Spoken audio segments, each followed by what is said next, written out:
Guess who got brands talking? Brandlive.co.za. You're listening to Inside OUTA. Welcome to Inside OUTA, our weekly podcast that gives you insights into how we at OUTA promote civil activism. I'm your host, Bernadette Bule, from the organization Undoing Tax Abuse. My guest today is Mr. Julius Kleynhans, our Operations Manager for the Local Government Division here at OUTA. Julius is giving us an update on our local government division and also tells us more about the Cape Town soft launch that took place last week, the 22nd of November. Our podcast has a bit of a plot twist a bit later on the show with our Head of Communications, Lois Moodley, sitting with our CEO Wayne Duvenage to answer some tough e-toll questions. So stay tuned. Less corruption, more accountability. Stay tuned to Inside OUTA. Julius, thank you for making the time to speak to us. Always a pleasure, Bernadette. OUTA has expanded in its mandates. In February 2016, when the organization added the state-owned entities and state capture to its operations. And then in 2017, the organization began to develop the local government program. And last week, Thursday, saw the organization further expand its footprint in that we hosted the soft launch of the local government division in Cape Town. Now, before we get into the launch, Julius, tell me more about what the mandate for the local government division is at OUTA. Thank you, Bernadette. Yeah, I think, you cannot fix a country and root out corruption and address the issues and issues from the past if you don't do it from grassroots level. Absolutely. And that's the mandate. We need to reorganize civil society as it once has been, which changed South Africa into the new South Africa. Yeah. And once again, regain the purpose and rights of citizens in the country to govern and actually participate in local government affairs. The Constitution allows it, and it's time for people to step up. Absolutely. How many projects are we currently looking at? Oh, it's a significant amount. Every day we get so many queries. The issues are quite significant and diverse. But currently we're working on about 12 projects that we focused on. Dedicated team. We're still growing the team and launching various branches all across the country, which is quite exciting. Okay. So seeing that we did a soft launch in Cape Town, does that mean that it's only OUTA in Cape Town, or is it a national local division across the country? It's a local division across the country. Cape Town is one of the areas. So what we did is we actually launched the Western Cape Provincial office as well as a Cape Town branch. So that means that we focusing on the province as a whole. Sure. And then the issues related to the municipality in the jurisdiction area in Cape Town itself. And these are the grass level or issues that actually affect people in their daily lives. We're talking about the sewage running down the streets, the water, the tariffs, the electricity that Eskom wants to cut, and the municipalities don't pay. So this is really to organize communities and to hold local government to account across the whole country. And it comes at a good time because we've recently received some information about municipalities that are in debt. And how does OUTA play a role in weighing in on this matter? Yeah, that's a big issue. At the end of the day, why did we get into this situation? Sure. People are paying their bills, some of them aren't. But there's so many fundamental issues in local municipalities at the moment, Bernadette. If you look at billing crises, rates and taxes that's not according to legislation, the lack of public participation, communities not participating in their IDPs, but the IDPs being manipulated. And the question is, what is an IDP? It's an integrated development plan. It is actually the fundamental tool or platform where municipalities decide on what projects they're going to pursue and how they're going to build the people to pay for it. So it's actually something that people need to be involved in. And the lack of oversight from provincial level. Municipalities haven't been held to account. They haven't been managed accordingly. And at the end of the day, it's time for communities to step up and intervene and hold these people to account. And how do we go about this? Do we partner with any local residents? Do we partner with businesses? I mean, it would be very easy to just assume, OUTA is now on the ground, but who do we speak to? How do we understand the nature of the problems within our communities? This is great because, we've got a fantastic whistleblower platform that is protected and it's not in the country. So a lot of times very important information gets leaked to OUTA, and vetting the credibility of the evidence, we might pursue a project. And also concerned citizens, just raising specific issues in their communities and reaching out to OUTA. And that's how we need to achieve our objectives. And through our division, what we want to achieve is to remove the political interference in local government. We want to achieve professional intervention to enhance effective governance and to ensure transparency and monitoring of municipal performance. There's nothing that really measures performance in these municipalities. People are getting huge salaries and bonuses, but no one measures the performance, the projects, the expenditure, where the tenders go, where the projects are being done on time and within budget. And we want to enable community empowerment and participation in these affairs of local government and reintroduce accountability in local government through exposure, case building, and litigation capacity, which is exciting. And I don't think everyone always has the capacity in local government because people fear. Businesses are being intimidated. Small forums and residents associations are intimidated. So yes, we want to partner with them. We want to help them address these issues, but we also want to create a platform where people can be part of, that's apolitical or not affiliated to any political party, which actually steps up and focuses on the business of local government, and that we make sure that rates and taxes work for the people. Absolutely. I think one of the differences with local government, it's very close to the heart. You talk about residents associations, you talk about water, sewerage, things that we, on a daily basis, we interact with as communities. Do you think it's a different focus compared to national government? And why is it something that, in this case, you're actually touching the lives when you're dealing with something on a national level? It's almost as if, it's out there, it's not here, so it doesn't concern me. Yeah, no, absolutely. Some of the projects on a national level focuses on specific individuals and hold them accountable. I think it's very important, and you cannot do the one without the other. Absolutely. But yeah, you're right. On a local level, it touches your pocket. It affects your daily life. When you have to wake up in the morning and there's no water, if there's no electricity, it's big issues. And these are basic rights. If you look at the 5 objectives of local government and what the Constitution actually wants them to do, they say that the local government must be democratic. That means that everyone's got rights and it needs to be accountable. That's the first point. The second point is that a local government must provide sustainable service delivery. And that's something that we don't see often. Also, it needs to ensure that communities are safe and healthy. Who feels safe walking down the street these days? Who feels that their health aren't infringed upon if they walk in a park in their communities? If you also look at the other facts, it needs to ensure social and economic development. And the 5th principle, which is the most important, I think, is that it must ensure that local businesses and people are involved in the business of local government. And these are the 5 constitutional obligations that OUTA Locals built upon. And we want to ensure those things. And I can guarantee you almost in every municipality, they are not ensuring that those constitutional obligations are met. I like what you talked about when you talked about the last point of what the Constitution highlights. You talked about also empowering the community. That's quite important in our society, especially with the high unemployment rate, youth also the bigger youth unemployment rate. Now, let me go back to the soft launch in Cape Town. Do you think it was a strategic move considering that Parliament sits in Cape Town? Absolutely. We've got our Parliament office. I think they've been very successful engaging in the inquiries, getting the information. It's almost bringing Parliament to the people, and that's something that government's been struggling to do for quite some time. So we're leading that space. It's quite exciting. But it is a strategic move. I think, there's a lot going well in Cape Town. It's not the same as other communities. However, if you can get it right in Cape Town, you can get it right everywhere. Absolutely. So we're also launching soon in KwaZulu-Natal. We already have branches in Mpumalanga and Gauteng. So, I think end of next year, 2019, we should have about 8 provinces that we'll be active in. Wow, it's quite a large mandate, and it really talks about how OUTA is really expanding. It's a broad mandate. Do we have the capacity? Bernadette, it's so necessary. Okay. People have had enough of politics. Yeah.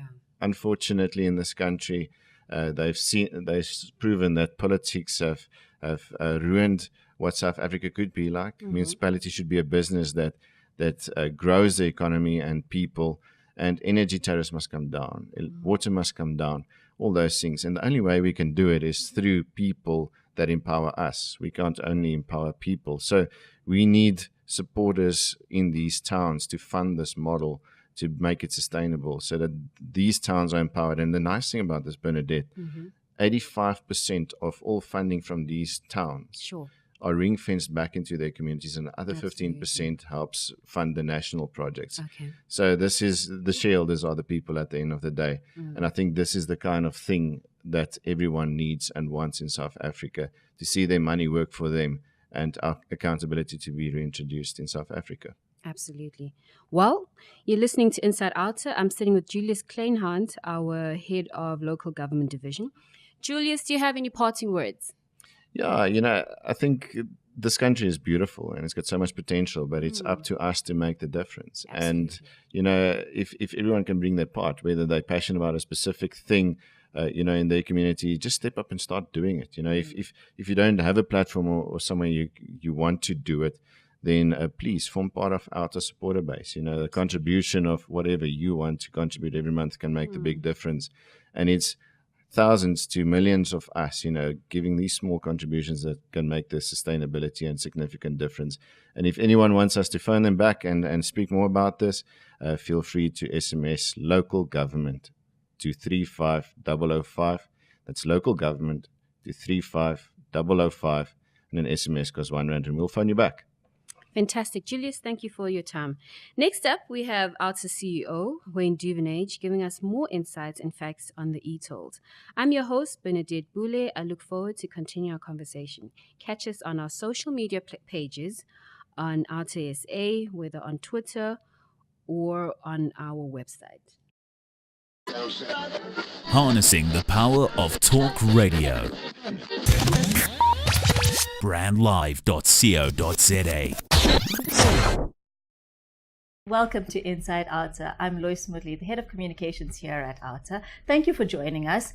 We're here to discuss some of the emails that we've received, some of the queries that have been coming through on our social media pages regarding the ongoing e-toll heist. And to give us some clarity on this matter, we are joined by our CEO, Wayne Duvenage. Wayne, thank you so much for making the time. Nice to be with you, Lois. Thanks. So Wayne, the e-tolls fight is being positioned as anti-infrastructure, anti-development, anti-government. What is OUTA's position on this? That's a very good question, Lois. And before we state OUTA's position, let us quickly explain something here. The Gauteng Freeway Improvement Project, which is abbreviated as GFIP, and the e-tolls are two separate matters. And the first is the freeway upgrade, and the second is a method of financing that freeway upgrade. But let's just start with the GFIP, which took place between 2008 and 2011. This was the upgrading of around 200 kilometers of Gauteng's freeway network, and OUTA has never denied that this freeway network was required or needed attention and upgrading. And nor have we ever said that other freeways or intercity links within provinces shouldn't be attended to. I mean, this is all part of economic development, and as a progressive, freeway infrastructure is very necessary when it comes to tackling congestion. And I say one of the few ways actually to deal with congestion, because widening of freeways without tackling other solutions such as safe and reliable integrated public transport network just merely leads to more freeway congestion a few years down the line. So it's important to know that OUTA has never implied that freeways or upgrades were not required, and nor have we ever said that we don't want to pay for them. SANRAL and ETC like to imply that we just don't want to pay for these e-tolls or pay for the roads, and that's nonsense. That is simply ludicrous. It is clearly obvious that infrastructure must be paid for some way or the other, and the question is how, and that's where we come to the issue of the flawed e-toll decision. Well, on that then, Wayne, let's discuss how if the GFIB needed to be paid for, how do we as OUTA propose that our supporters stand by our We Won't Pay campaign? Yeah, so it sounds contradictory. Well, you say you have to pay for the infrastructure, but you don't want to pay for e-toll. So what's that about? Well, SANRAL and their tolling company ETC would like to imply that without the e-tolling decision, we wouldn't have had the freeway upgrade in the first place. And that is utter nonsense. Let's explain why. Prior to the e-toll decision being made, urban freeways were always funded through treasury allocations, either to SANRAL or the provincial administration. And this is the money that they use to fund freeways in and around our cities, Johannesburg, Pretoria, Durban, Cape Town, etc. And treasury gets its revenue through a host of taxes, such as PAYE, VAT, and company taxes. And one of those revenue streams for treasury is the fuel levy. It's one of the larger ones, by the way.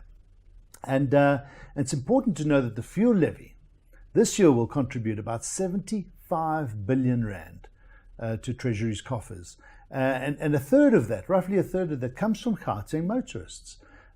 Fuel that's bought in Gauteng. And back in 2007, when this e-toll decision was made, that fuel levy generated about 24 billion rand for Treasury. Again, a third of that, about 7 billion rand, coming from Gauteng residents. So you can see how this fuel levy has expanded massively over the last decade or so. So government and the Gauteng province had an option to choose an existing funding mechanism for the upgrade of the short but very important 200-kilometre section of South Africa's freeways, because it is right in the economic hub of this country. And the best thing about Treasury's allocation via this fuel levy option is that it comes with zero administration costs, zero. Now compare that to an e-toll decision, which comes with a hefty collection and management fee. And the contract that was awarded to ETC, by the way, was 8.4 billion rand. There was a couple of other billion rand related to the design and the build of the system, but just their management cost, 8.4 billion rand for a 5-year period. Now that equates to about 1.7 billion rand a year. Compare that to the zero cost if the money had have come through from Treasury, and you ask society, what would they have chosen? Why go for this expensive tolling mechanism when you have one that is absolutely more beneficial to society and to the public? But when was that really an option? Why not give paying e-tolls a chance? I mean, and SANRAL wouldn't be in the debt that it is in now, and we'll have a great roads, great development, nation building. Let's progress. Yes, no, and we're often asked and said, the money's been spent, it's there, let's just make it work. But what we're saying when we say that is, well, let's just accept that when government makes a decision, it's the right one for us. And let's not question that. That's what that question would mean. Or it means let's just not question whether they've applied the constitutional processes correctly, or that they've done their research and this is the most rational decision for this country. And so it's important to realize that just because we have a democratically elected government doesn't mean to say they always act in the best interests of society. The horrendous situation of state capture and the billions lost to society is a result of allowing government to rule without the checks and balances. The nuclear decision was another one. Had that not been challenged by civil society, government would have got away with introducing something that was so ludicrous and wrong for this country. So getting back to the e-toll decision, it was after several business associations and industry associations conducted research and engaged with SANRAL throughout 2011 that the gross flaws and the almost certain failure of this system was exposed. And we couldn't sit back and do nothing. We had to do something, and that's how OUTA was formed in 2012. And we did so to empower society with the knowledge of their rights, to expose this decision and the misinformation, the gross misinformation that was taking place by SANRAL at the time. And we just couldn't allow SANRAL and their suppliers to become the beneficiaries of what we saw was a very deceitful plan. And it was one, by the way, in which government, this plan sought to extract about 34% of SANRAL's revenue from just 1% of their road surface in Gauteng. 1%, 34% of revenue. So this scheme is actually being challenged, though, on three main fronts. Firstly, the irrationality of this scheme. And irrationality here is when we say that government has more than one option. What do they need to do? Well, they need to demonstrate that they've applied their minds and they've selected the best option for society, the lowest cost option for society. And in the case of e-tolls, it was not that, not by far. And SANRAL knows that. Let me tell you why. Because there are no tolling decisions for Durban's freeway upgrades. You've seen these big interchanges now at Mount Edgecombe, the 4-lane highway from Mabeni to Umhlanga. Who's paying for that? There's no tolls. The new route, Sedara down to Durban, by the way, linking up Pietermaritzburg to Durban, is not tolled, and it's a 15 billion rand plus development similar to this, 75 kilometers or so. Why is that not tolled? So why does Gauteng have to be tolled and it pays fuel levies? And KZN doesn't pay e-tolls. Western Cape doesn't pay. The second main reason for OUTA's rejection of e-tolls is its unworkability. I mean, to make the scheme work, you need to have all the users to pay. You cannot operate a user pay scheme and a large portion don't pay. And you need to rely on good administration and good systems. And this one relies on e-natus, which is grossly flawed. It relies on the post office. Well, I don't have to tell you about that. And I can tell you now the amount of billing errors and complaints that we receive. I don't know how many SANRAL receive. It's mind-boggling. And this scheme is so unworkable. Here's another example of how unworkable it is, that even the people or the transport sector, the public transport sector and the taxis who have been given free passage, in other words, they don't have to pay for e-tolls, they refuse to participate in the scheme. Now, how's that? How ludicrous is that? Even the people who get it for free refuse to participate. And the third reason of OUTA's decision to challenge e-tolls relates to the lawfulness of SANRAL's conduct when they approved the scheme. You know, Section 195 of the Constitution requires that government conducts itself meaningfully through its public engagement processes, that it is transparent when it introduces schemes of this nature, and they have not done that. In addition, it requires that the SANRAL board and the Transport Minister at the time had to display that they'd applied their minds and applied the proper approval processes. And we can show that that didn't happen. And in this regard, it's important to know that the reasons that SANRAL lost this case to introduce the same scheme in the Western Cape are the same reasons that apply here. The only difference is that the Gauteng roads were built. But that doesn't make the scheme lawful. And that means that a judge is going to find it very difficult to criminalize somebody or to rule against them when this scheme was introduced in an unlawful manner, besides the fact that it's unworkable, besides the fact that this is a grossly irrational scheme. So, Wayne, finally, what is OUTA hoping to achieve in this fight?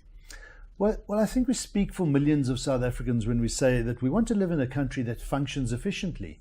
So that when government introduces complex policies and schemes of this nature, it's important that they do their homework and that they ensure that these schemes are workable, that good governance processes were followed, and that the scheme is, or these policies are in the best interest of the people.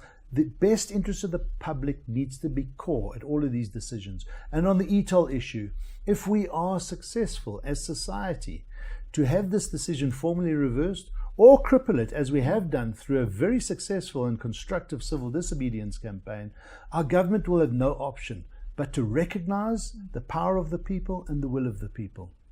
And hopefully they learn from their mistakes. And as a nation, we'll not be subjected to such indiscretion and poor decisions, decision-making against society. So the civil disobedience campaign, I must say, has been extremely successful. 25% of people are paying. That means 75% aren't. And the e-toll scheme is not by any way an efficient user pay scheme. So we say it's never too late for government to reverse a bad decision. They've failed to entice motorists to participate in the scheme. They've failed with their discounts that they've offered, their threats of criminal records in the past, and you know, if they want to come with more carrots and sticks, this is not about the tariff. This is about the principle. The public have rejected this scheme, and that attitude and that position is not going to change. So at this point, we'd like to say that OUTA stands for good governance. We are for paying taxes. We are on the record as denouncing lots of calls for a general tax revolt, but we do not want the state to fail, and it will fail if it doesn't listen to its citizens, and it does fail, and it suffers from a crisis of legitimacy when they start putting in place systems that aren't going to work. So when we've also been labeled by ETC CEO Kuni Vermaak as a Ponzi scheme. Now, what do you make of that? Well, I think Mr. Vermaak needs to go and have a look at the definition of what a pyramid scheme or a Ponzi scheme is in the dictionary. I mean, OUTA is not in the slightest way related to a Ponzi scheme. We're a professional organization. We're a non-profit organization. It's important to know that. But we pay market-related salaries to our 50 or so staff. All of them are professionals. You know, we've got lawyers, researchers, investigators, communications experts, and project managers. And through our process in expanding well beyond tolls, we've introduced 115 projects over the last 2.5 years. And our books are audited every year. We provide a summary of our revenue and our expenses in our annual report, which is on our website. So, for Mr. Vermaak to say that we're a Ponzi scheme, well, I invite him to challenge us on that. Let's go and get ourselves legally audited if he wants to have a look at that. So just for the record, we're not a Ponzi scheme. It's ludicrous to think Absolutely that. ludicrous. Yeah. Well, thank you, Wayne. Thank you for making the time. And to our supporters, I hope that gives you clarity on some of the questions that you've been raising. Please, if you have any more questions or queries, please see us on our social media pages. That's Twitter and Facebook and Instagram, or visit us on our website. Thank you. Engage in active citizenry. Join us weekly on Inside OUTA. Harnessing the power of talk radio. Brandlive.co.za. Thanks for listening to Inside OUTA. Tune in next week when we delve deeper into undoing tax abuse.